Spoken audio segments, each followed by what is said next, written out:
Hi everyone. Firstly, I just want to say, although we're in February, Happy New Year to everyone. I hope everyone's having a fantastic 2020 so far, and I hope that you are smashing through all of your goals that you set in 2019. If you're not, don't worry, you've still got time. We're not even 2 months in yet, and yeah, get cracking with it. Today I wanted to speak to you about the Cerazette pill. So post endometriosis excision surgery, my gynecologist wanted to put me on the Cerazette pill. Now, the reason why he wanted to put me on that pill was because following the excision surgery for endometriosis, doctors really want to come up with a plan to reduce endo growing back. And one of those things is, you can sort of have the Mirena coil fitted. That was something that I was offered. You can go on the pill, and there are a couple of other options, but it involves getting medication from overseas and stuff like that, which is quite tricky. So I opted for going on to Cerazette, which is meant to completely stop your periods, and in the hope that endometriosis won't grow back. So I started Cerazette straight after the surgery, literally the next day, and I had been on Zoladex for 3 months prior to that, so I hadn't had a period in 3 months, and the plan was just to start straight away. So I started the pill, and I would say after a couple of weeks or so, I started to bleed, and I thought, okay, this is probably quite normal.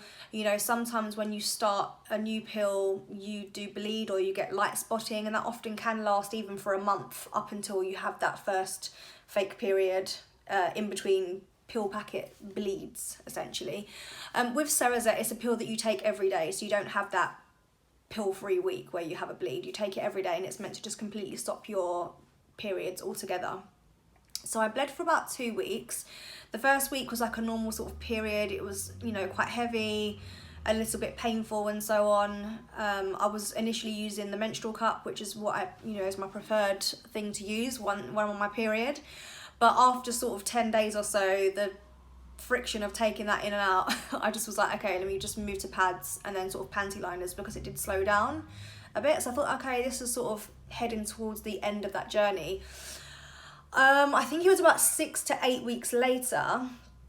So I had my surgery mid-September. So it was about 6 to 8 weeks later, I was still bleeding, and it was really up and down. So some days it was like a lighter browny blood, which you sometimes tend to get towards the end of your period, and other days it would still just be red blood, and it would be really sporadic. So I contacted my doctor and said, look, I'm still bleeding. It's sort of 8 weeks after the surgery. I've been taking the pill at the same time every day, because that's something they say. Make sure you take Cerazette pill at the same time every single day, which I'm really good at taking pills. I've never been a person that's, missing pills, but to take it at the same time every day is a bit tricky, because if you wake up at 8 a.m. or something during the week, and then on a Saturday or Sunday you wake up at 10 or 11, it can cause an issue. So I was literally setting an alarm to take my pill every single morning, and I was getting up whether it was weekend, whatever. So I was really good at taking it, but that didn't really change much. I was still bleeding. My doctor suggested that I continued with it because, they've sort of said that it can take around 3 months to settle in. That was my gynecologist. I did speak to the GP as well, and they pretty much said the same thing. So I sort of decided to persist with it. At that sort of point of going back and forward, I only really had sort of like about 3 or 4 weeks left until it was at that 3 month mark.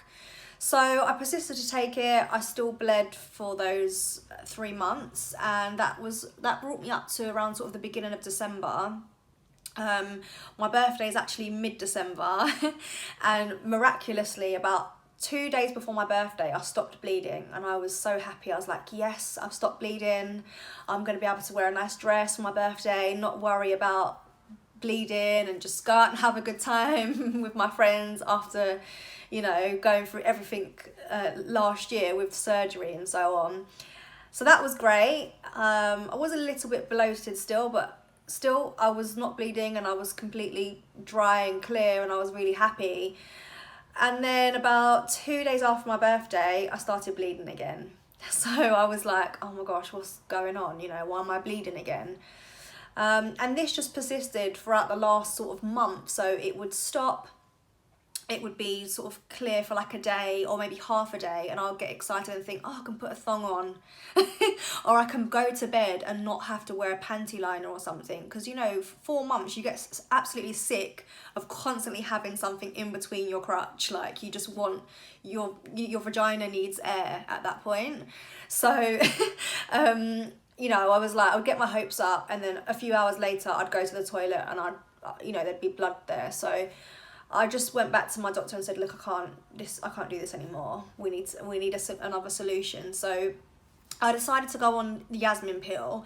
Now, the reason why I decided to go on to Yasmin is because I have been on Yasmin before, and to be honest, whilst I was on the Yasmin pill, I had a really, really good experience. Like, it's probably the best pill for the least side effects, and I don't really get why I didn't previously get a lot of endo pain with that pill. However, when you come off of that pill, you have horrendous skin. Like, I don't know what it is, but for about 6 to 9 months after coming off of Yasmin pill, my skin was the worst it's ever been. I mean, generally I've been quite fortunate to have good clear skin. I've never really had spots, even through like puberty as a teenager. I've always had clear skin, and I literally had like these boils on my face. It was just gross. You just felt really horrible, and my skin was really oily, and my hormones were all over the place. Like, you just don't know what's going on. I would probably say I wouldn't say it's worse than Zoladex, because the hot flashes are something else, but it's really not nice. But I thought, I don't want to try a new pill.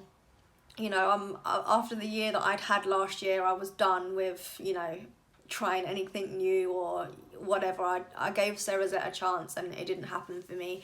So I've gone on to Yasmin now, and I've been on Yasmin for about 6 weeks, and literally within about 4 days of taking Yasmin, I stopped bleeding completely.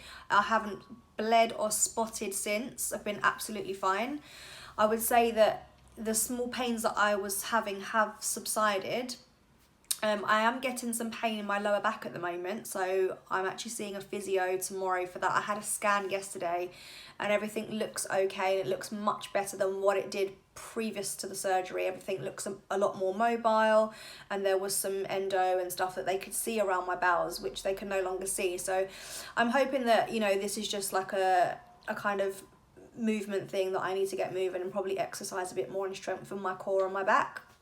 But we'll see. But other than that, Yasmin's been really good so far, and the plan is that I take the Yasmin pill back to back for 3 months and have that fake period bleed every 3 months. So I only sort of have 4 periods per year. So that's the plan for me. I just wanted to speak to you about Cerazette, and just to find out, because within the Instagram endo sister community, I've come across lots and lots of other endo sisters that have experienced the same thing with Cerazette.